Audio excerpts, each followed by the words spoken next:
부어버이 주일이고요.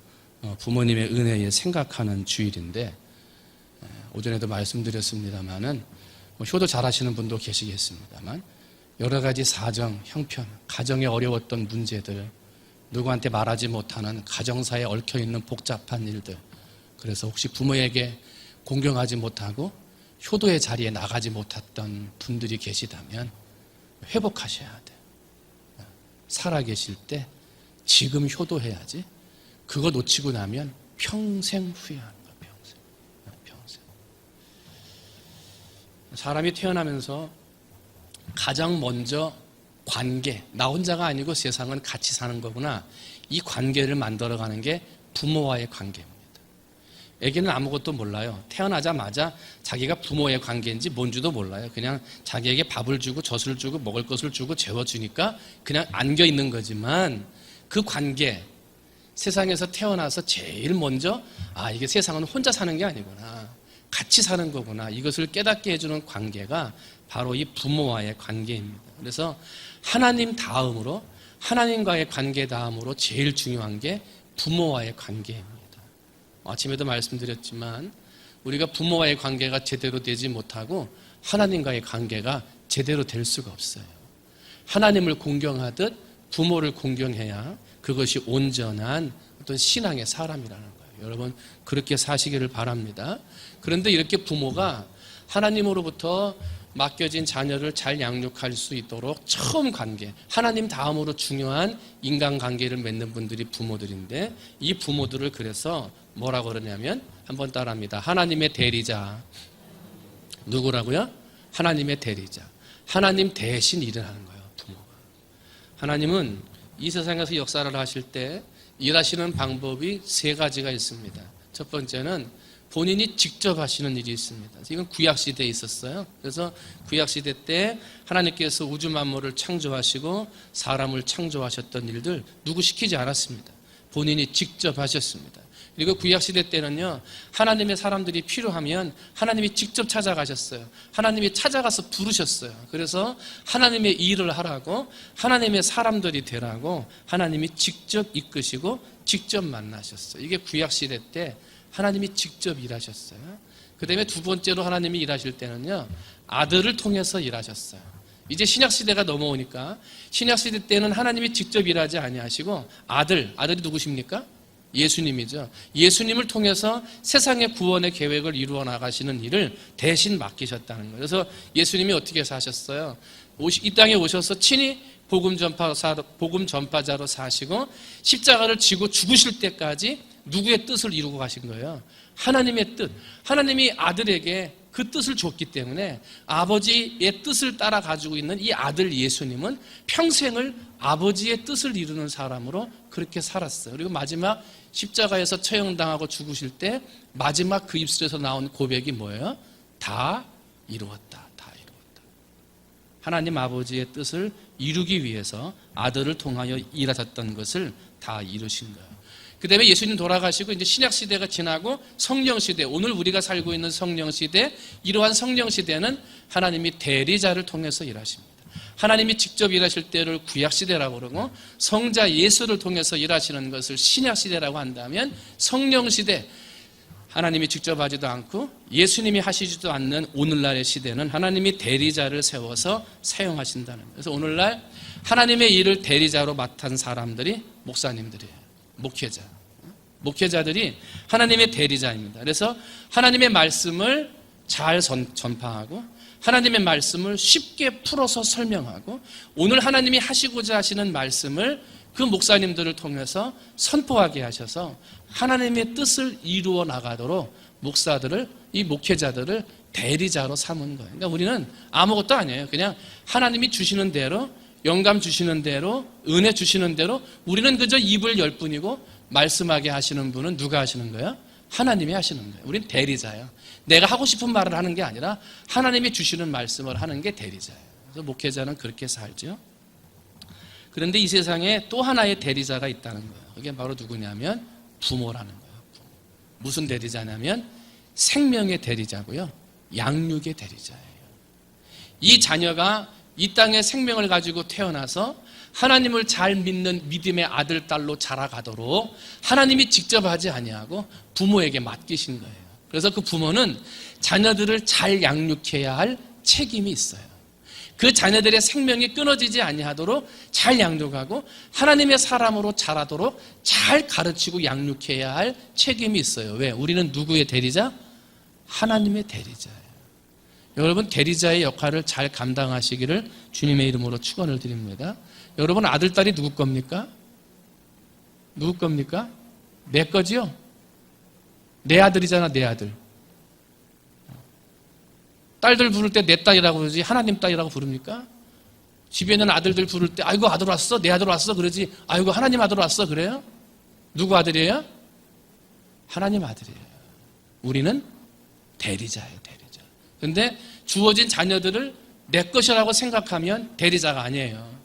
하나님의 역할을 감당하는 사람이 아니라는 거예요. 때문에 우리는 하나님의 사람으로 자녀들을 잘 양육하고 하나님의 사람으로 잘 자라도록 가르치고 돌보아주는 하나님의 대리자라는 거예요. 그 대리자의 역할을 맡기셨기 때문에 사람들 간에 주시는 10계명 가운데 5번째부터 나오는 계명 가운데 첫 번째 주시는 계명이 뭐라 그랬어요? 내 부모를 공경하라. 왜?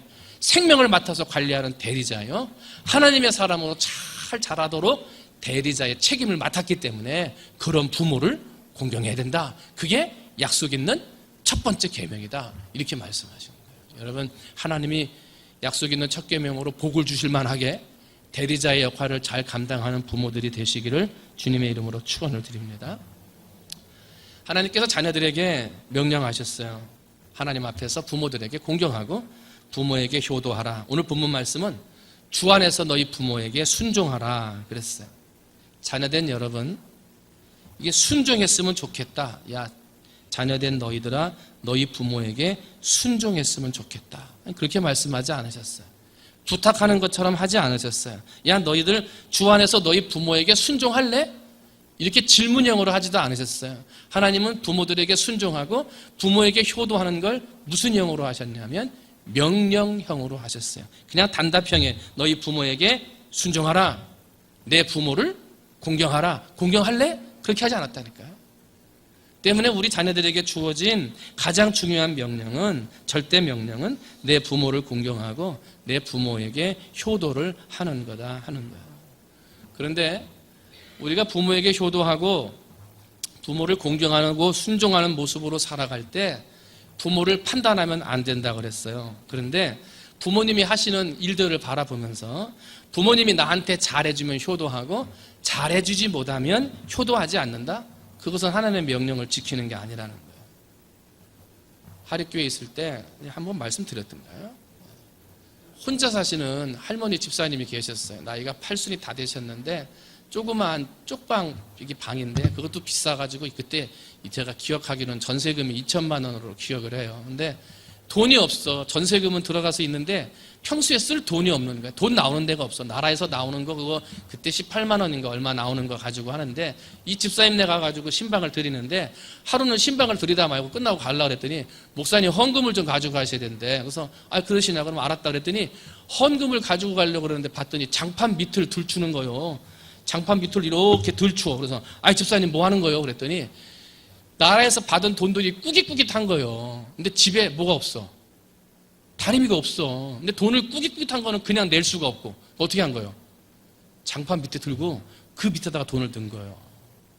냄새는 나지요. 그런데 돈이 쫙 펴졌어. 1,000원짜리 2장 주셨어. 그래가지고 그렇게 헌금하면서 사시는 분이라 그때 그 교회 하립교회 때가 아니고 참 이 충무 제가 태평성교회에 있을 때였구나. 그래가지고 그거를 할 때 그 헌금을 하고 지 교회에서 할 때 반찬 봉사하고 뭐 같은 거 할 때 빵도 좀 갖다 주고 반찬도 갖다 주고 막 그렇게 했어요. 근데 이제 자녀들이 아무도 없다는 거예요. 아무도 없다 그래가지고 돌아가셨어 이분이. 그래가지고 장례식을 하려고 이제 돌아가셨다 그래가지고 막 가봤더니 누가 하얀 소복을 입고 울고 있는 거예요 앞에서. 그래서 누구냐고 그랬더니 딸이래. 아니 아무도 없다 그랬는데 어디서 나왔는지 딸이라고 왔다고. 한 50대가 좀 넘어 보였더라고요. 제가 그때 40대 조금 넘었을 때니까 내가 만약에 나이만 좀 들었으면 가가지고 뒤통수한테 때렸을 거예요. 엄마가 그렇게 힘들고 말이지 먹을 거 없어가지고 말이야. 돈 하나 쓸 거 없어가지고 그렇게 살 때는 나 몰라라 하고 있더니 돌아가시니까 왔어. 뭐 때문에 온 거요? 뭐 때문에 왔어? 전세금 2천만 원 받아먹으려고. 엄마 돌아가시고 나면 그거 남잖아. 얼마나 가슴이 아프든지. 그죠? 효도가 그게 효도입니까? 그게 우는 게 진짜 우는 거예요? 가짜지, 가짜. 돈 때문에 우는 거지. 그것을 보고 하나님은 효도했다 하지 않아요. 효도는 조건이 있으면 안 돼요. 효도는 판단하는 게 아니에요. 그냥 하는 거예요. 그냥 하는 거예요. 일본에서 아이들한테 조사를 했어요. 부모가 때릴 때 어떤 마음이 드니? 그랬더니 일본 애들이에요. 같이 때리고 싶어요. 그래서 부모들이 자기를 때릴 때 같이 때리고 싶어요. 그런데 부모가 손으로 때리면 손을 확 꺾어버리고 싶어요. 부모가 발로 자기를 차면 발을 확 꺾어버리고 싶다는 거예요. 회초리로 자기를 때리면 그 회초리를 꺾어버리듯이 부모가 손으로 때리고 발로 차면 손을 꺾어버리고 이 다리를 꺾어버리고 싶다는 거예요. 부모답지 못한 부모지. 자녀를 제대로 양육하지 못하는 부모지. 오늘날 우리나라도 그런 아이들 많잖아요. 애기 내놓고 화장실에 버리고 도망가고, 다른 남자랑 결혼해가지고 살려가다 보니까 자기가 낳은 아기 죽여버리고. 요즘에도 텔레비전 나오더만. 부모 같지 않은 부모. 그런데도 자녀는 어떻게 해야 돼요? 그런 부모라고 효도하지 않아야 되나요? 성경은 그렇게 말씀하지 않았어요. 아무 조건 없이 아버지이기 때문에 효도하고 어머니이기 때문에 공경하라 하는 거예요. 제대로 된 부모만 공경하라, 그렇게 하지 않았어요. 내 부모를 공경하라. 너에게 잘해주는 부모만 공경하라, 그러지 않았어요. 내 부모에게 공경하라. 너에게 유산을 물려줄 만한 부모에게만 공경하라, 그렇게 하지 않았다니까요. 아무런 조건이 없어요. 부모 공경은 조건이 없어요. 부모가 어떤 모습으로 살아도 자녀된 자는 그저 아버지이기 때문에, 어머니이기 때문에 공경하고 효도하는 거예요. 그게 하나님이 찾으시는 효도자예요.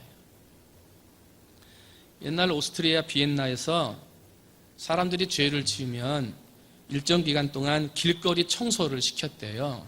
근데 추운 겨울날 이 수상이 살고 있는 수상 관저에서 보이는 길거리에 죄를 지어서 길거리를 청소하는 나이 많은 할아버지가 추운 겨울날 청소를 하고 있는 거예요. 빗자루질을 하고. 그런데 아침에 출근하는 그 사람들 속에서 말끔하게 양복을 차려입은 한 젊은 사람이 가가지고 청소하고 있는 할아버지한테 가더래요. 그들이 가가지고 인사를 하고 손을 만져주고 손을 호호 불어주고 하다가 손에다가 막 뽀뽀를 하고 그러다가 한동안 얘기를 하더니 가더래요.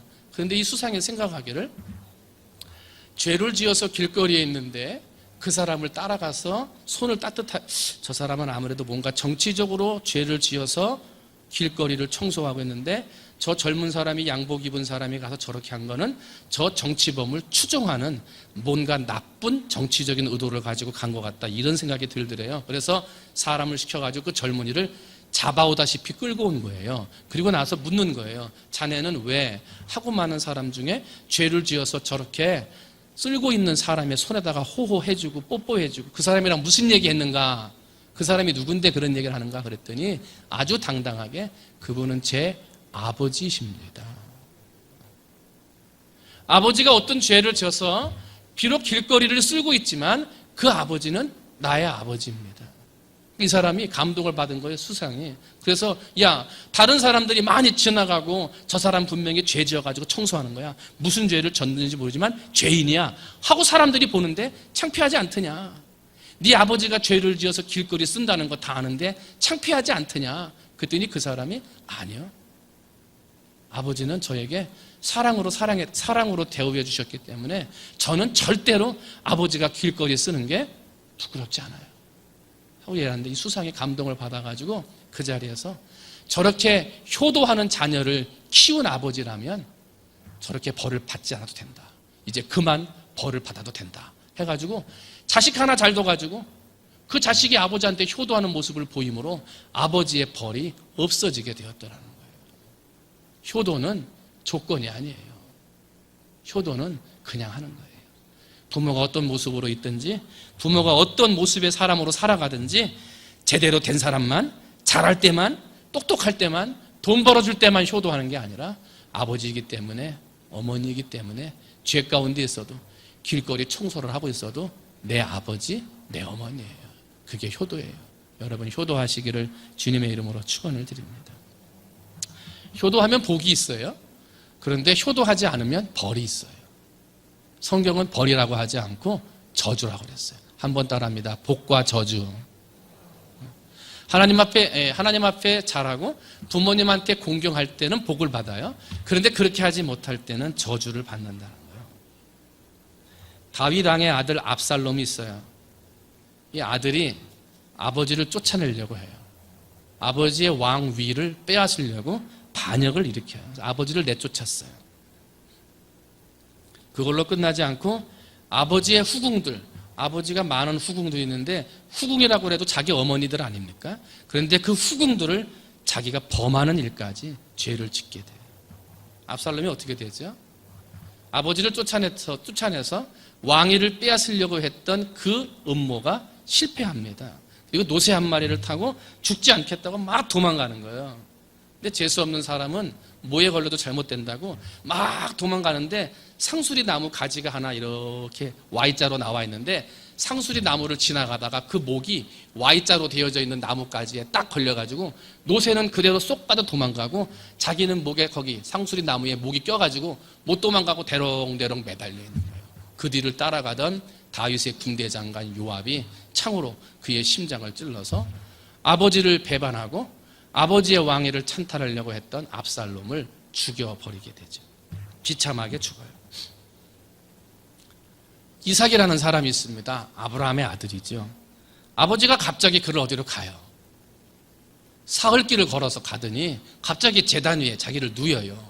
그냥 누이는 것도 아니고 다 끈으로 묶어가지고 누여요. 근데 성경 어디를 찾아봐도 이삭이 아버지에게 대들었다는 말이 없어요. 아버지가 가자. 예. 사흘길이다. 예. 아버지 장작은 있는데 재물은 어디에? 하나님이 준비하셨다. 예. 자기를 묶어요. 하나님이 재물을 준비하셨다. 나를 왜 묶어요? 그러지 않아요. 묶는데 이해가 안 돼도 재물을 준비했다고 그러면 나를 왜 묶는가 하는데 이해가 안 돼도 그냥 순종하고 묶여요. 아버지가 칼을 들고 그를 내려칠 때까지 이삭은 아버지가 무슨 일을 하든지 아버지이기 때문에 순종해요. 어떻게 됩니까? 아브라함아 이삭을 건들지 말라. 죽이지 말라. 네가 친정 나를 사랑하는 줄 내가 알았노라. 그죠? 그러면서 준비되었던 재물을 보게 되고 이삭이 살게 돼요.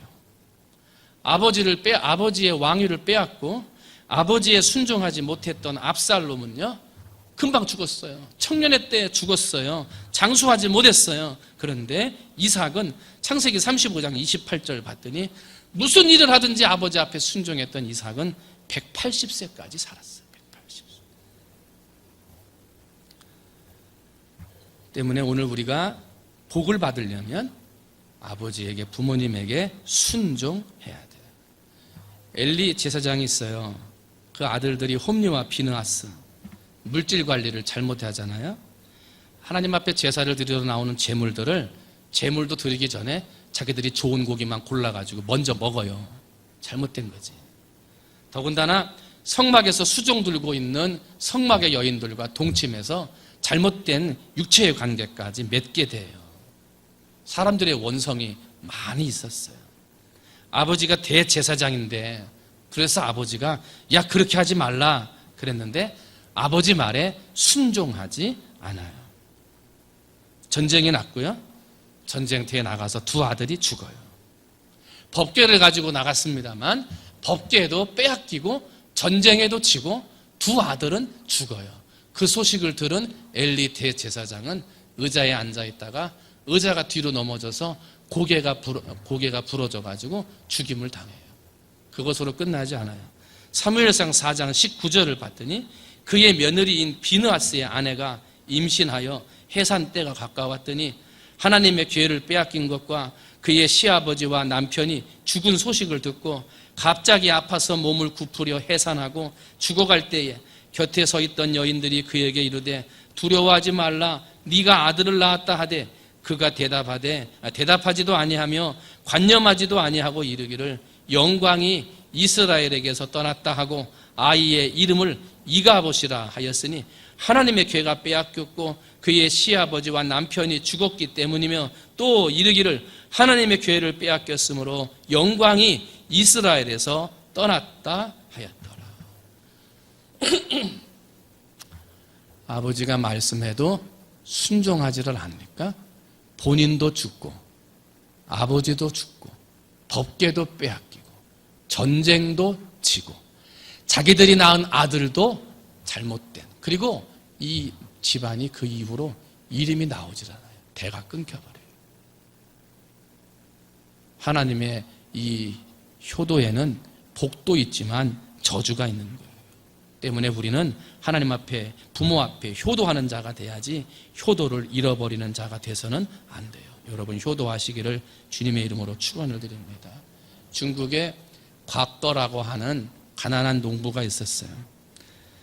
노 부모님을 모시고 이제 막 아기로 태어난 3살짜리 아들 하나 데리고 부인과 함께 5 식구가 사는 거예요. 너무 가난했어요.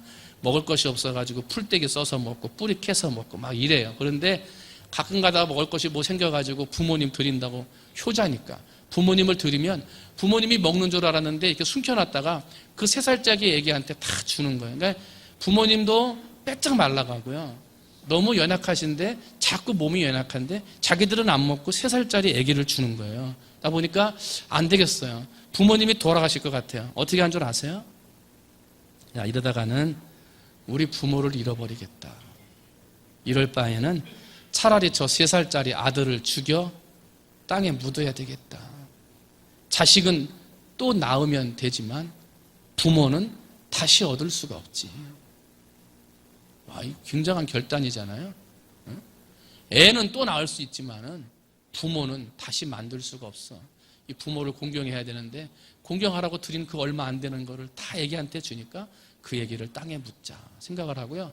애기를 땅에 묻으려고 자기 집 마당 앞에 땅을 판 거예요. 밤에 몰래. 그 마음이 어떻겠어요.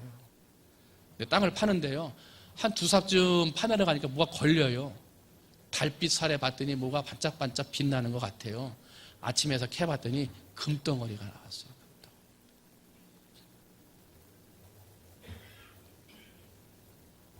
효도하는 자에게는 복이 있지만 효도하지 않는 자에게는 하늘의 벌이 있는 거예요.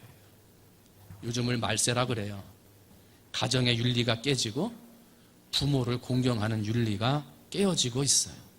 디모데후서 3장 1절로 2절을 보면 너는 이것을 알라. 말세에 고통하는 때가 이르러 사람들이 자기를 사랑하고 돈을 사랑하며 자랑하며 교만하며 비방하며 부모를 거역하며 감사하지 아니하며 거룩하지 아니하며. 말세가 될수록 부모를 순종하는 게 아니라 거역한다는 거예요. 얘들아, 부모에게 공경해야 된다. 부모 말씀에 절대 순종해야 된다. 옛날 고리타분한 얘기를 하고 따라가지를 않는다는 거예요. 구시대의 산물이라고 생각한다는 거예요. 그럼에도 우리는 효도를 가르쳐야 돼요. 그것이 하나님의 복을 받는 길이기 때문에 그래요. 바라기는 이 시간 머리 숙인 사랑하는 성도들, 부모는 하나님의 대리자. 그래서 그 부모에게 효도해야 한다. 권유형도 아니고 질문형도 아니고 명령형으로 효도할 것을 가르치고 있어. 조건 없이 부모에게 효도하셔야 될 줄로 믿습니다.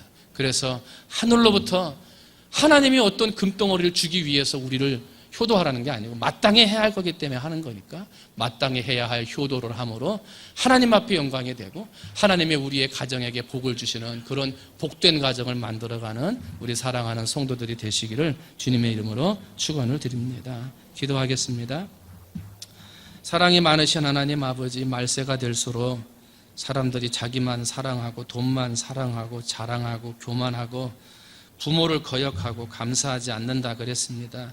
지금 같은 세상에 부모에게 효도하라 별로 그렇게 교육적이지 못한 것 같고 부모에게 무조건 순종하고 공경하라. 뭣도 모르는 구시대의 산물이라고 젊은 아이들이 말을 합니다. 요즘은 그렇게 안 한다고 합니다. 하나님, 말세가 될수록 윤리와 도덕이 깨지고 가정이 무너져 가고 있습니다. 아버지, 이럴 때일수록 우리의 자녀들 앞에 부모된 자로서 또 나에게 주신 부모에게 효도를 하는 모습을 보여 우리 자녀들에게 효를 가르칠 수 있는 성도들이 되도록 은혜 내려 주시옵소서. 그러므로 말미암아 우리의 가정이 자자손손 효도하는 가정, 부모를 생각하고 효도하며 하나님 앞에 영광 돌리는 가정이 되어져 자자손손 하나님이 주시는 복과 은혜를 누리는 우리의 가정, 우리의 후손들이 될 수 있도록 하나님 축복하여 주시옵소서. 모든 말씀 사랑이 많으신 예수님의 이름으로 감사하며 간절히 기도하옵나이다. 아멘.